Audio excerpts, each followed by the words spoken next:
E aí, pessoal, tudo pronto para mais um mergulho profundo com a gente? Opa, preparar. Hoje, 5 de dezembro, a gente comemora o Dia Mundial do Solo. É isso aí, dia de celebrar essa maravilha que fica debaixo dos nossos pés. E para celebrar essa data, nada melhor do que a gente se sujar um pouco, né? Literalmente. Brincadeira. Mas falando sério, você já parou pra pensar em tudo que rola nesse mundo subterrâneo? A gente pisa no solo todos os dias, mas raramente para pensar na sua importância, né? Pois é. E pra nos guiar nesse mergulho profundo no mundo do solo, a gente tem um guia de primeira. Um artigo super completo da Embrapa. A Embrapa, a empresa brasileira de pesquisa agropecuária, dispensa apresentações, né? Dispensa mesmo, referência no assunto. E o artigo deles coloca uma questão bem importante.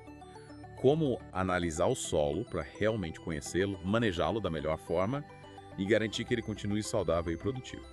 Essa é a grande questão. A gente costuma chamar de terra, mas o solo é muito mais complexo do que isso. É um universo microscópico cheio de interações. Verdade. E a Embrapa começa desvendando essa complexidade, explicando a composição do solo. E o que me chamou a atenção logo de cara foi que eles vão além daquela ideia básica de terra.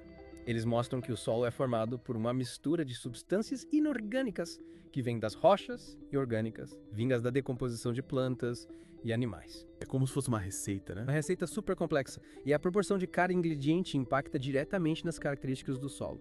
E essa receita varia muito de um lugar para outro. Ah, entendi. Então o solo do Cerrado, por exemplo, é bem diferente do solo da Amazônia. Exatamente, por conta do clima, da vegetação, do relevo, da história geológica da região. Cada solo tem a sua própria identidade. É como um retrato da história do lugar, né? Perfeito. E para entender essa história e cuidar bem do solo, a gente precisa analisá-lo. Analisar, tipo levar para um laboratório. Também? Mas existem outras formas de analisar o solo. A Embrapa destaca 3 métodos principais: o convencional, o sensoriamento remoto e o sensoriamento proximal. Nossa, quanta opção! E qual é a diferença entre eles? O método convencional é o mais tradicional, né? Coleta de amostras em campo e análise em laboratório. Parece trabalhoso. Pode ser demorado, ter um custo mais elevado e ainda causar algum impacto ambiental por causa do deslocamento de equipes e equipamentos. Mas ainda é um método importante, né? Sim, fundamental. Principalmente para análises mais detalhadas da composição do solo. Entendi. E o sensoriamento remoto? A Embrapa fala bastante sobre o uso de imagens de satélites e drones, né? Exato. O sensoriamento remoto é como ter uma visão panorâmica do solo, lá do alto. Então a gente consegue ter uma noção da saúde do solo de uma região inteira. Isso mesmo. E o sensoriamento remoto também nos permite monitorar o solo ao longo do tempo, sabe? Observando as mudanças que ocorrem. Tipo o quê? O avanço do desmatamento, a expansão das áreas agrícolas, os efeitos das mudanças climáticas. A gente consegue ver o impacto da ação humana no solo. Que legal.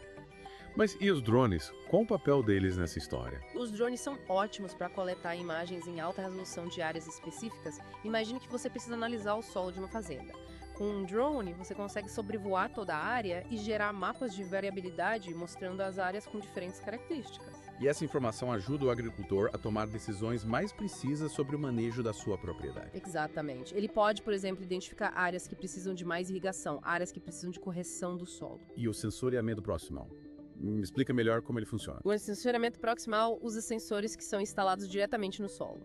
Eles podem coletar uma variedade de dados, como a umidade do solo, a temperatura, a quantidade de nutrientes. Nossa, quanta tecnologia! Parece coisa de filme futurista. E o mais legal é que esses sensores enviam os dados para um sistema online, que processa as informações e gera relatórios e gráficos. Então o agricultor pode acompanhar tudo em tempo real. Exatamente. E com base nessas informações, ele pode tomar decisões mais assertivas sobre o manejo da sua lavoura. Mas com tantas opções, qual a melhor forma de monitorar o solo? Boa pergunta. Depende muito do objetivo da análise e dos recursos disponíveis, sabe? Entendi. Então não existe uma fórmula mágica. Não mesmo. Cada método tem suas vantagens e desvantagens. A escolha vai depender do que você quer analisar, da área que você precisa cobrir, do seu orçamento. Faz sentido. E a Embrapa também fala sobre a importância de integrar os dados de diferentes fontes para ter uma análise mais completa do solo, né? Com certeza.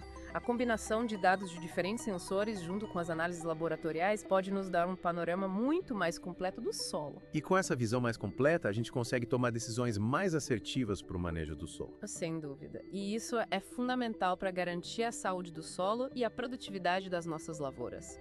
Preparados para continuar nossa aventura pelo mundo do solo. Preparadíssima. Na primeira parte, a gente viu que o solo é muito mais do que simplesmente terra, né? É um sistema cheio de nuances que varia bastante de um lugar para outro. E para a gente entender essa complexidade toda, a gente precisa de dados, informações precisas sobre o que acontece ali embaixo. E aí que entra a tecnologia, né? É. A Embrapa mencionou várias ferramentas digitais que estão revolucionando o monitoramento do solo. É verdade.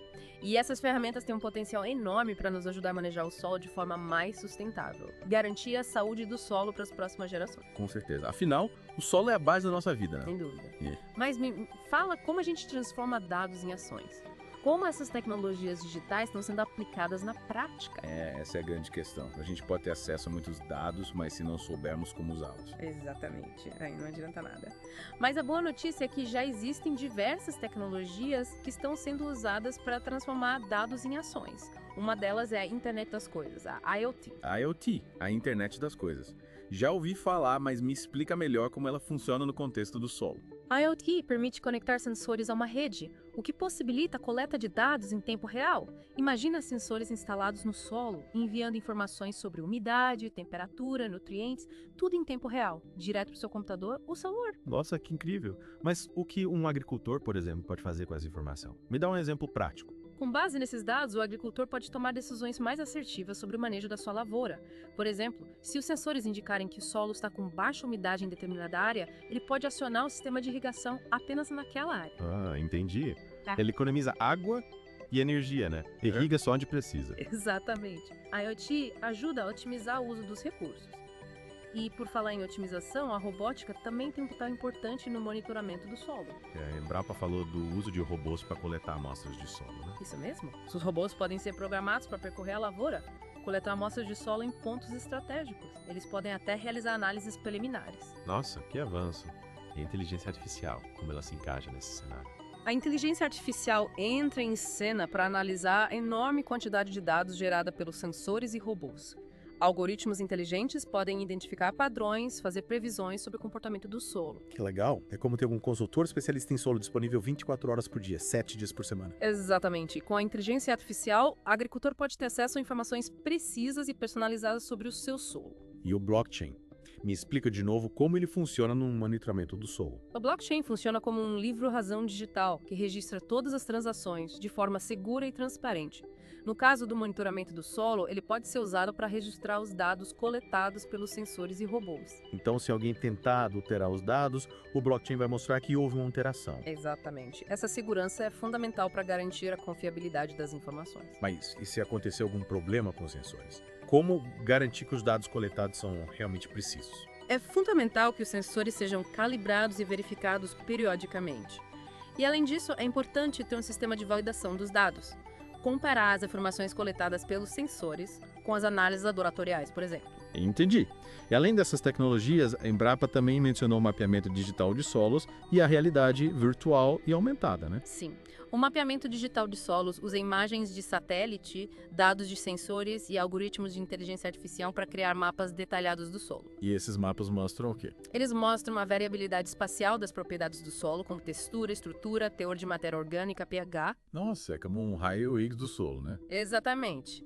Com base nesses mapas, o agricultor pode, por exemplo, identificar áreas com maior risco de erosão. E a realidade virtual e a realidade aumentada, como elas podem ser utilizadas no monitoramento do solo. Com a realidade virtual, o agricultor pode usar óculos especiais para entrar no ambiente virtual e visualizar o solo em 3D. Já a realidade aumentada permite sobrepor informações digitais ao mundo real. Tipo um jogo? Exatamente! A gente pode usar a tecnologia dos games para aprender sobre o solo. O agricultor pode usar um aplicativo de realidade aumentada para apontar a câmera do seu celular para o solo e visualizar informações sobre a umidade, a temperatura, os nutrientes. Incrível, a tecnologia está transformando a agricultura, mas com tantas inovações, o conhecimento tradicional ainda tem espaço nesse novo cenário. Com certeza, o conhecimento tradicional dos agricultores, acumulado ao longo de gerações, é fundamental. A tecnologia não substitui esse conhecimento, ela complementa. É como unir o melhor dos dois mundos, né? A sabedoria ancestral com a precisão da tecnologia. Exatamente. E essa combinação é essencial para construirmos um futuro mais sustentável para o solo. E aí, de volta para a última parte do nosso mergulho no mundo do solo. Nas partes anteriores, a gente viu que o solo é um sistema complexo, fundamental para a vida, e que a tecnologia está revolucionando a forma como a gente monitora e maneja ele. A gente aprendeu sobre diferentes técnicas de análise, as práticas de manejo sustentável, o papel da Embrapa em tudo isso. Mas agora, no Dia Mundial do Solo, eu queria que a gente olhasse para o futuro. Quais os desafios que a gente precisa enfrentar para garantir um futuro próspero para o solo? Essa é a pergunta de $1 milhão, né? Afinal, a saúde do solo está diretamente ligada à nossa própria sobrevivência.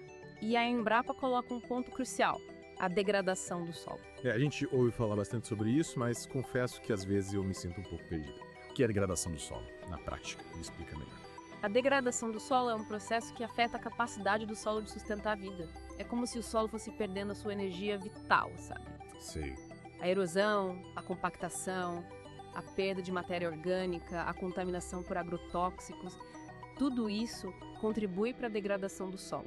Então é como se o solo estivesse ficando doente. Exatamente. E essa doença tem consequências sérias, tanto para o meio ambiente quanto para a nossa produção de alimentos. Um solo degradado é menos fértil, produz menos alimentos e fica mais suscetível a eventos climáticos extremos, como secas e enchentes. E o que causa essa degradação? A Embrapa aponta para diversos fatores, né? Sim, as causas são complexas e interligadas. O desmatamento, por exemplo, deixa o solo exposto à ação do sol e da chuva, o que aumenta a erosão. As práticas agrícolas inadequadas, como o uso excessivo de agrotóxicos e a monocultura, também contribuem para a degradação do solo. E, claro, as mudanças climáticas intensificam todos esses processos. Nossa, é um desafio enorme. Mas me fala, o que a gente pode fazer para reverter esse cenário? Que tipo de soluções a Embrapa propõe? A Embrapa tem investido bastante em pesquisa e desenvolvimento de tecnologias e práticas para recuperar solos degradados e promover a agricultura sustentável. E a boa notícia é que já existem diversas soluções. Ufa, que alívio. Mas me explica melhor como essas soluções funcionam. Uma das estratégias é o uso de técnicas de bioengenharia, que utilizam plantas e micro-organismos para recuperar a estrutura do solo e a fertilidade. A Embrapa tem desenvolvido, por exemplo, biofertilizantes e bioinseticidas, que são produtos naturais que ajudam a controlar pragas e doenças e a nutrir o solo.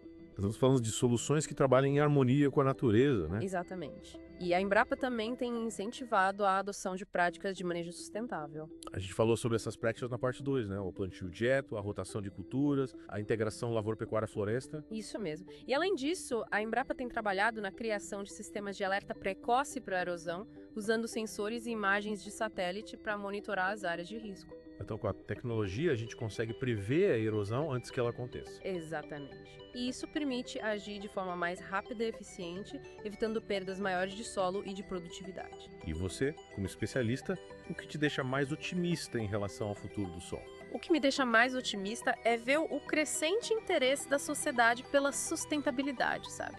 A busca por soluções inovadoras para proteger o meio ambiente. A cada dia, mais agricultores estão adotando práticas de manejo sustentável, mas consumidores estão buscando alimentos produzidos de forma responsável. É verdade. A gente tem visto um movimento global em prol da sustentabilidade e isso me dá muita esperança. É isso aí. Mas é claro que ainda temos muitos desafios pela frente. Quais, por exemplo? O que te preocupa em relação ao futuro do solo? Um dos grandes desafios é a conscientização da população sobre a importância do solo. Muita gente ainda não se dá conta de que o solo é um recurso finito, que a gente precisa cuidar dele com carinho. Outro desafio é a necessidade de políticas públicas que incentivem a agricultura sustentável e a conservação do solo. Verdade. Precisamos de ações conjuntas da sociedade, do governo e do setor privado para garantir um futuro próspero para o solo e para a humanidade. E para finalizar nosso mergulho, que mensagem você deixa para os nossos ouvintes? A mensagem que eu deixo de esperança e de ação. O solo é um recurso precioso, mas é também resiliente. Com práticas de manejo adequadas, a gente pode recuperar solos degradados e garantir a saúde do solo para as futuras gerações. Cabe a cada um de nós fazer a sua parte, buscando informações, adotando práticas sustentáveis e cobrando ações dos nossos líderes. Afinal, o futuro do solo está em nossas mãos. Que mensagem inspiradora. Obrigada por compartilhar seus conhecimentos com a gente, por nos guiar nessa jornada fascinante pelo mundo do solo. E a você que nos acompanhou até aqui, ficou o convite para conhecer mais sobre o trabalho da Embrapa, acessando o site da instituição. Lá você encontra um monte de informações sobre o solo, a agricultura sustentável e os desafios que a gente enfrenta. E lembre-se, o solo é a base da nossa vida. Cuidar do solo é cuidar do nosso futuro. Até a próxima!